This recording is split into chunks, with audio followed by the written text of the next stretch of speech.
Okay, folks, this is Kim Willis, and I've got a great presentation for you. Well, I think it's great. Let's see what you think. Trust is at an all-time low. Let's fix it once and for all. If you're in the business of promoting products or services, but especially services, trust is hard to win, especially in these times, especially if you're trying to do at least part of the job using online methods such as social media, etc. Services are a problem. Services are a problem, but particularly professional services. People don't know, whether they're going to get a great job done. It's an intangible. They're taking it's like a leap of faith. It's a problem.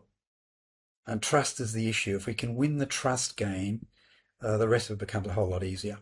That's why I've developed a program called the Trust Builder Method. And I'll tell you right up front what it's about. Case studies, plus referral partners, plus authority marketing. You get those three working properly, and you'll never have to worry about attracting clients, etc. Again, we're going to win the trust. We're going to win the trust of our audience. And case studies, definitely, but we do them in a different way. So don't sort of roll your eyes and say, oh, case studies, they're kind of boring. Well, a lot of them are. But and then we have referral partners because I believe that if you can get more referrals from trusted sources, then it makes it a whole lot easier, and certainly trust building becomes a lot easier as well. And then authority marketing, so that you are seen as being the expert, the professional within your niche. So, what's the goal here? Converting doubters into buyers with proof, logic, and emotion. Let's not forget that. A little bit of emotion can go a long way. Obviously, we've got to underpin it with facts and figures, and where necessary, logic, proof, yes. Let's continue anyway. All I need is a little proof. That's what people are saying to themselves. Some of them want more proof, some of them more pedantic, but they want some proof, and they don't just want you to be saying how good you are. They want to hear it from others, people who have, used your services before. Your ideal clients want assurance that your business is the real deal and will deliver on its promises. So give it to them. And it works for professional service firms, agencies, fractional leaders, contractors, and more.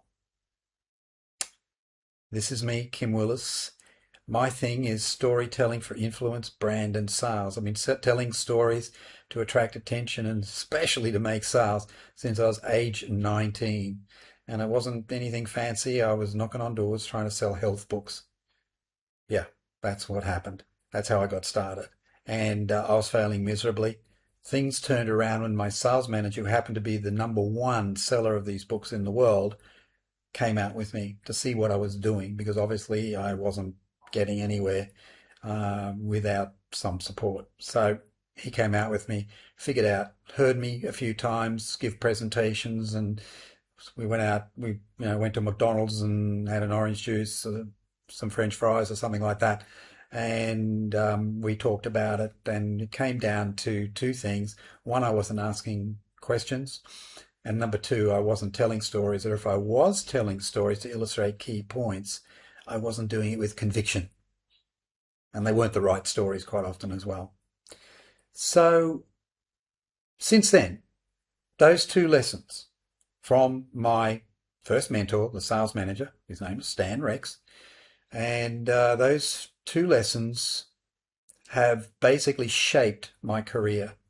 Imagine that, age 19, getting two lessons from the number one seller in the world for that particular product. And then those lessons driven so deeply and so profoundly life-changing that it shaped the course of my career, my business career, in a very major way, and it's led to countless millions of dollars worth of business. And it revolves around those two key areas, actually. Now, don't take my word for it. I get this out of the way as quickly as possible just to show you that I do have fans. Yes, I do. I have an audience, and I build a pretty good audience on Facebook, and now I've got a good following on LinkedIn. I've been using LinkedIn since 2021.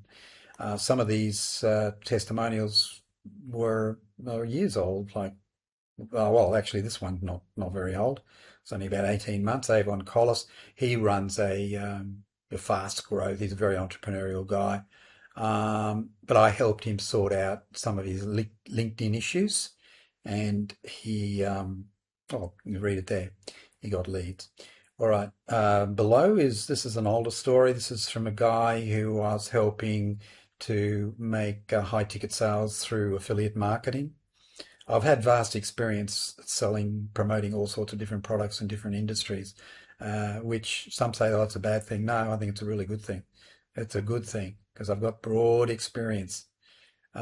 This one here on the right, she spent $12,000 on ads with zero sales to getting 121 customers in less than 6 months with no money spent on advertising, thanks to, well, me. Connie Kachir, she's since retired. She did extremely well, 121 customers in less than 6 months. It was about 5 and a bit months. It is a phenomenal result just using organic methods on social media, Facebook. All right. What else we got here? This is one from Peter Beckenham. He's still to this day, even though it was years ago that I actually helped him.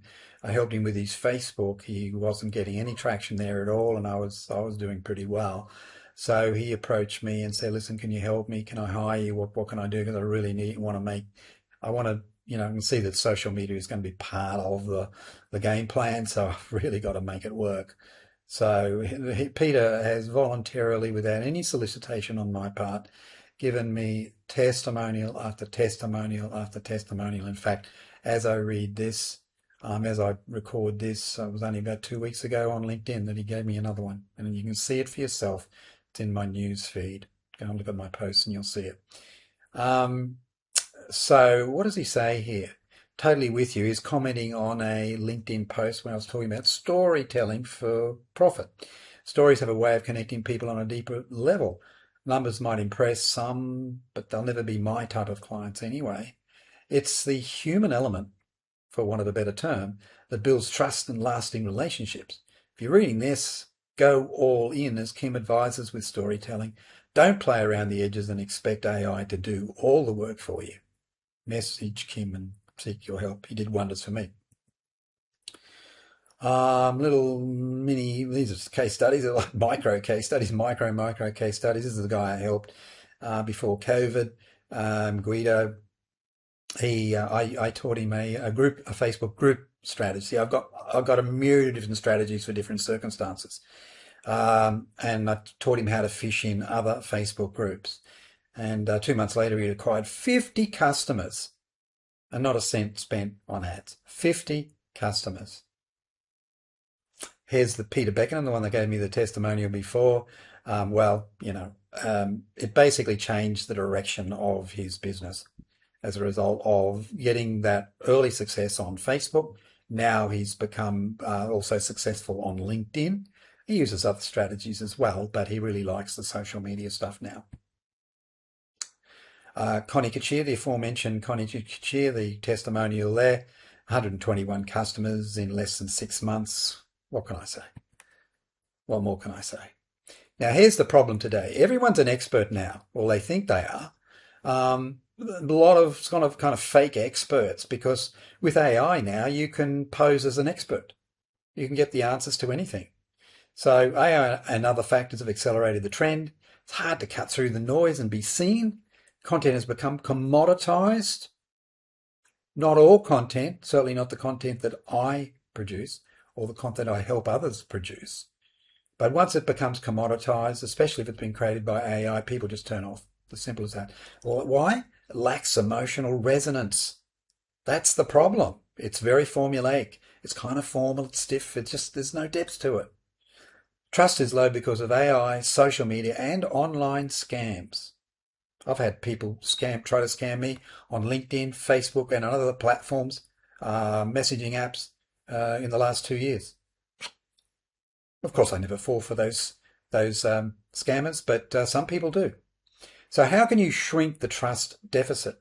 Well, it's unlikely to come from bragging about your business all the time, which is what most websites, etc., look like to me. They're constantly bragging about themselves and how wonderful they are. And there's a place for that. I call it voice of vendor, but it is, especially if it's done badly, and often it is, it's a turn off for many people. Voice of vendor. But as I say, there is a place for it, but there's a bigger place for this. Voice of customer through potent storytelling. Buyers relate much more to the customer's voice than the business's voice. And then it'll become much easier to generate warm leads and close deals. So why the hang-ups about telling stories? Perhaps one of them is that most people, they're uncomfortable with telling stories. They don't think the stories are good enough. You know something? Some of the smallest stories can have the biggest impact on your audience. Small stories. Doesn't have to be, earth-shattering results that you help someone achieve. It could be just you help them solve one little problem, but that problem was important to them at that time. Don't take my word for it on storytelling. Here's a guy, Donald Miller, became quite well known in the business world, certainly in the marketing world. He wrote a book called Building a Story Brand. Became a bestseller on the New York Times bestseller list. He says that without a clear, distinct message, customers will not understand what you can do for them. The effect? They'll be less likely to engage, resulting in lost sales opportunities. So here's my question for you. How many sales have you lost over the last 12 months as a result of people visiting your website, for instance, visiting your social media, accounts, and they just switch off. They just keep scrolling. They click off, whatever. How many have you lost? It could be a smallish sum, could be a big sum. It could be 100 grand, 200 grand. I don't know. You don't know. I don't know. I don't know your business. But you can bet your bottom dollar there's going to be some leakage. The smartest businesses have great stories. They've got brand stories as well. But some of them also have customer stories. Right? Even Microsoft focuses a lot on customer stories, partner stories, and so on. But look at the list I've got here. There's so many of them: Apple, Harley Davidson, Jack Daniels, Nike, and Airbnb. They've all got great stories. They've got customer stories. As I say, brand stories. That's part of it. Sometimes they've got founder stories. Look at Apple. What's the founder story there? Steve Jobs, Steve Wozniak started making little wacky-do computers in their parents' or one of their parents' garage in California. I remember it to this day. I remember it. And of course, Steve Jobs became the front man for the company, the driving force. And many people still remember him when having their big expos, etc., or when he was giving a speech, being interviewed, etc. Very charismatic kind of guy. But they're product businesses, aren't they? But service businesses tend to be shy about storytelling. Why is that? Especially B2B service businesses. Often it's the consumer companies, the consumer products businesses that have got the storytelling working like a dream, like a charm. So my mission, one of my missions, is to persuade service-based businesses, founders of those businesses, that they have to embrace storytelling in all its forms: customer stories, founder stories, brand stories, and so on. Okay? Yeah. The best way to build trust is through customer-centric storytelling. Here's a great way to do it. Oh boy, will this build trust? It'll solve that trust problem. Lots of social proof. Now, what's social proof? Well, look at it this way. If you say it, it's marketing. If your customers say it, it's social proof. Just let that sink in for a minute. See, you say it, that's vendor's voice of vendor. There's a place for it. But isn't it better if you can get your customers to say it? And we need more than just your standard everyday garden variety testimonial, customer testimonial. We need more than that now. The game has changed. The question is, have you? So that's about testimonials, as I said, customer video interviews, case studies, and customer reviews. Now, that's number 4, customer reviews. That's a different topic, and I don't do that. I don't help people with that, but I do have some great people that are very good at it, and I can introduce you to them, and they'll help you up your customer review game, so you'll be ranked highly, etc. So I'm going to talk about the first 3 because that's about storytelling, case studies, and other customer stories. Now, there are 3 types of social proof, the way I do it and the way I recommend everyone does it.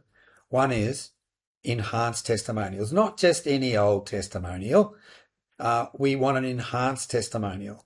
So what we do, we find out what the real reason that your customer purchased. Why did they purchase? We don't just want to know about how happy they are now that you did the good job for them. We want to know how they felt before they engaged you, about their fears, their concerns. How am I going to solve this problem? How am I going to find someone I can trust? See, because services are intangible. They can't touch or feel them, can they? This is the thing. You know how good you are because you're an expert in your area, but they don't know. And you can't just talk like an expert anymore. We've got to go beyond that. Number 2 is video stories. You don't have to do this, but customer interviews where the interviewer digs deep. And I'm suggesting that perhaps you don't do it yourself. In fact, I'm suggesting that no one in your company does it. Now, this might sound self-serving.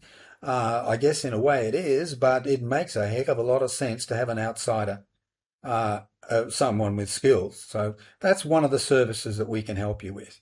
So I'm just slipping that in there now. But the interview will dig deep. When I do them for clients or for the customers of clients, I interview a customer, I discover their core motivators. I take them back to the point where they were still looking for a solution. I don't just want to hear all their wonderful, happy story about now that they had the problem solved and they think you're wonderful. That's great, but that doesn't speak to your potential buyer who doesn't believe a lot of that stuff.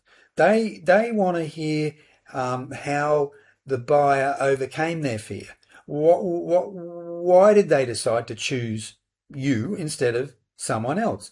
And what glitches did they have along the way? Because let's face it, not every job goes according to plan. Sometimes you might take on a new job, a new customer, and your number 2 guy that you had allocated to look after that customer, he gets sick for 2 weeks. Mad scramble. There's a problem. There's going to be a delay. Let's talk about that as well. Don't be afraid of it. It's like you sell a car. You've got a car. You want to sell the car. You don't tell them just about all the wonderful things about the car. If there's a bit of a problem, I don't know, just like a cracked, light bulb or something like that in the stoplights there, you show them that this is cracked. This needs to be replaced. You might show them something else, a few little things like that. You'll gain more trust by doing that, telling them some of the bad things, than you will telling them about the good things. Let's be smart about this. And then finally, we've got written case studies. Forget the old CSR format. If you looked at case studies, and you probably have, you may have them on your website. Chances are they're CSR case studies. Challenge, solution, result. The problem is no one reads them. They've become commoditized. They've become formulaic. Instead, let's do it this way. Capture your customer's voice. We interview them on a Zoom call, for instance, and we dig deep and we find out about the transformation. We find out about their fears and their concerns going into the arrangement. We find out, like I remember I was doing one not that long ago with a customer, and I basically asked him the hard question. I said, okay, is there anything, if there's anything I can feed back to my client, is there any little thing, something like that they'd like to see be done differently if they had their chance again? And this guy came straight out and he said, yeah, there was. It's not a deal breaker at all. You're interviewing me for a case study, so obviously I'm really happy with what happened. But there was a little niggling thing. I can't actually remember what it was, to be honest with you. But and that And I could have left that out of the final, the final video, but I told my client about it and he said, no, leave it in. It adds to the credibility of the piece because the point of the matter is that there was a little problem that we had, a problem outside of our control, but we fixed it and the client was delighted. See, that's the type of case study we want to see. That's what your buyers want to see. Now, some examples, enhanced testimonial example. Okay, this is where we did a little email interview with a customer for this roofing company, and they're in Brisbane, Australia. Okay, and so what we did was that we extracted the best quotes that the customer gave us, but then we added some editorial, right? So it's like a little newsy item. It's a very potent technique. So when it's done properly. So just as simple, that's an enhanced testimonial example, right? Okay, something else. Now, case studies. Here's a case study. This is an accountant that we did some work for, and she had two of her clients that she wanted case studies because they were raving fans for her. She's an accountant, right? She's based in Melbourne, Australia. And she's an accountant. So one of them was a not-for-profit enterprise, and their bookkeeping was atrocious. It was paper-based. It was a financial mess. So she took it. This is the headline. I actually wrote this headline. Even not-for-profits need, that's the pre-headline, need solid financial management, da da da da. And then the main headline, from a financial mess to a well-oiled not-for-profit enterprise. And it goes through the story. It's about 1,000, 1,200 words, okay? There's a full case study. I'm only showing you the first part of it because I don't have enough screen space here to show you the full thing. Whoops. And then, just, one of the second parts of the case study is the Montessori school, because the not-for-profit controlled several Montessori schools, and there's a story there as well. Powerful stuff. Very good indeed.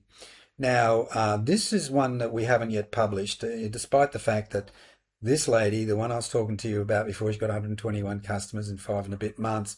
I've never done a case study on this. It's just, yeah, I know, crazy. So we are doing the case study. This is it on a Word document, but obviously it's going to go to the designer and it'll look very nice when it's all finished. But there it is. Connie attracts 121. Yeah, look at the pre-headline. After 12 months of heartbreak. See, we bring out the pain. Connie attracts 121 customers in 5 months and without spending money on ads, being salesy, or annoying people, just using Facebook organic methods. And on it went there. Once again, it's about 11 or 1,200 words. Okay, it's a very powerful story. And there's some other inclusions in that story. Talk about obstacles faced. For instance, Connie, because she was trying to sell these high ticket affiliate products, right? And but before she joined that program, she spent $24,000 to buy into it. She did have some fears and doubts. She had no prior sales experience, right? Because she was a wage slave all her life, essentially. But her hunger for success, but she was hungry for success, but it didn't guarantee success. She also had to have a winning method. And, she ended up finding me. She found me on YouTube, actually. She was doing a search. And she found me. And then she hired me. And one of the reasons why she hired me there's two of them. One was that I had fairly terrific results on Facebook, on social media, right? And she wanted to find customers on Facebook. And so I had a method that was clearly working, flat out working, right? And then, so that's the other, it's part of the case study.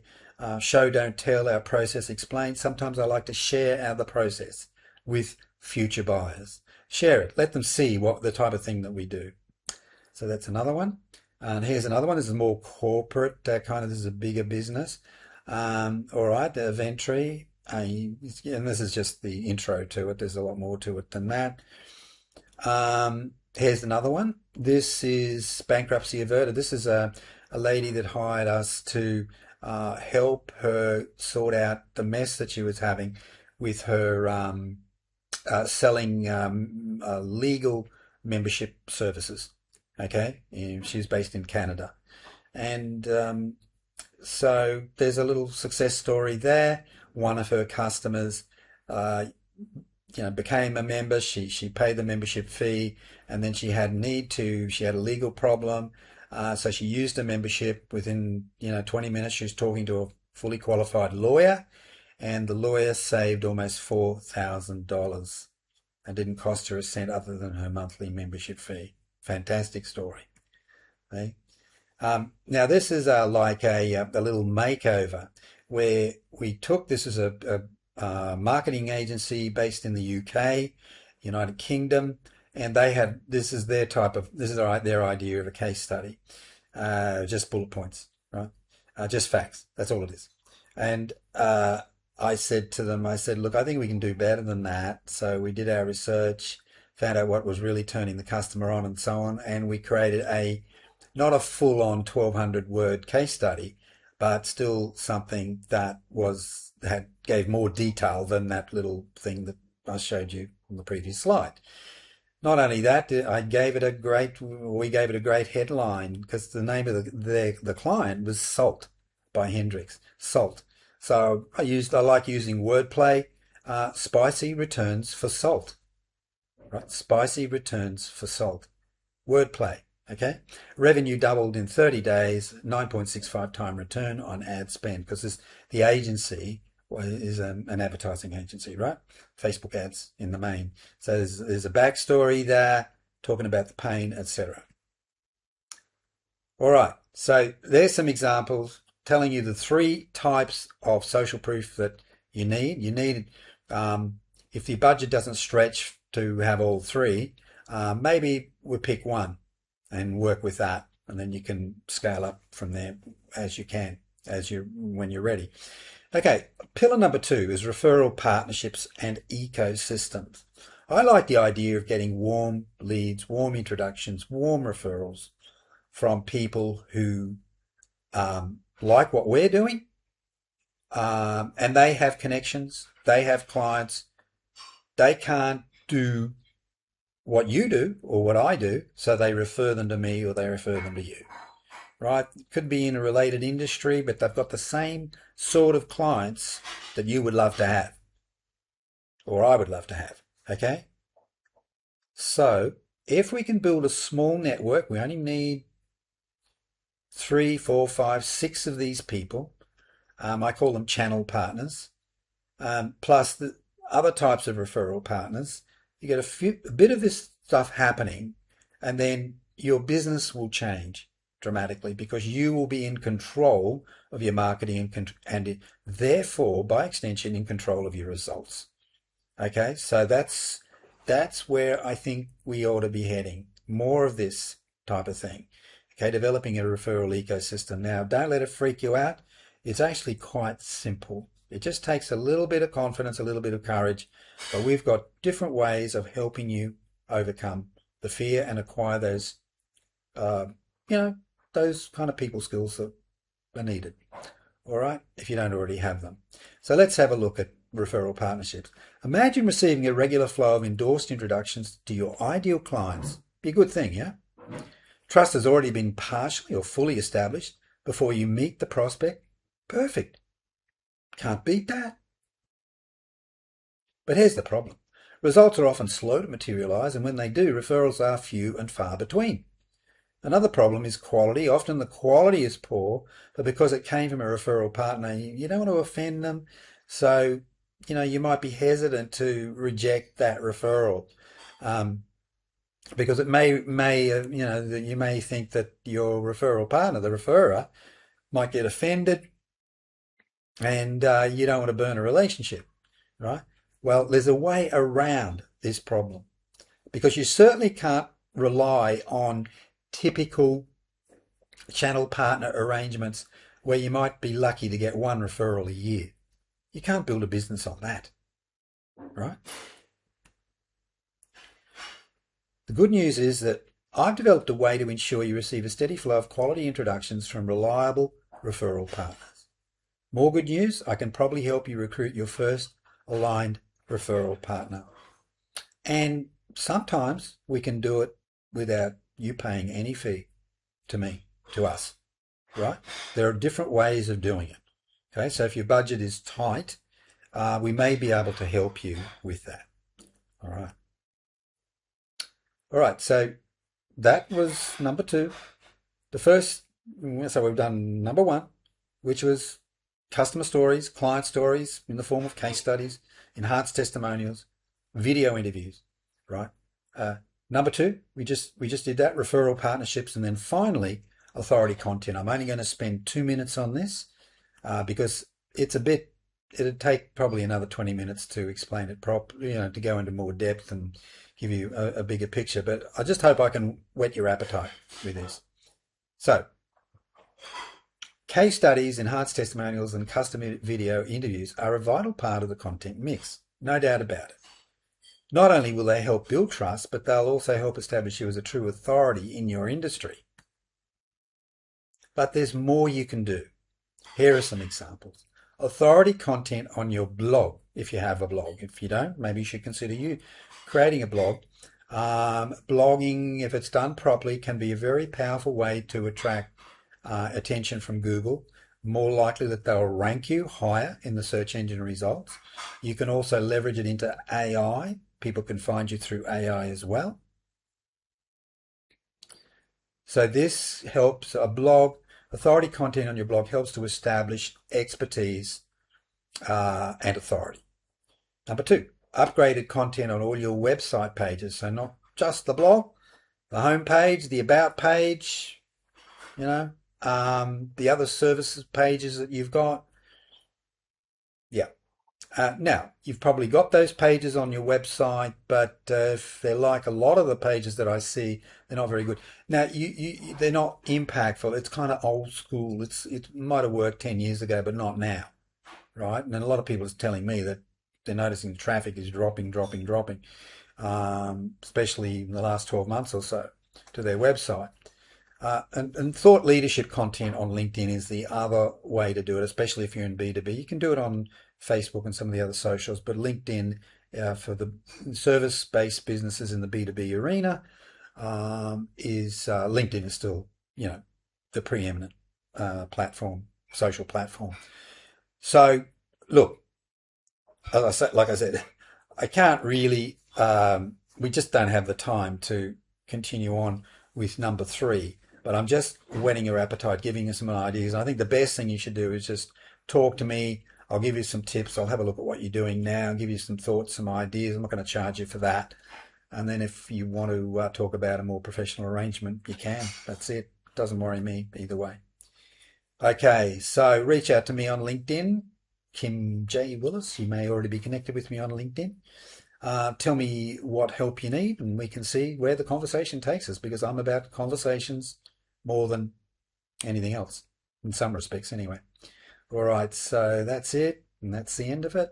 Trust is at an all-time low. Let's fix it. Come on, let's get on with it. Let's convert those doubters into buyers with proof, logic, and emotion. All right, this is Kim Willis. Bye for now.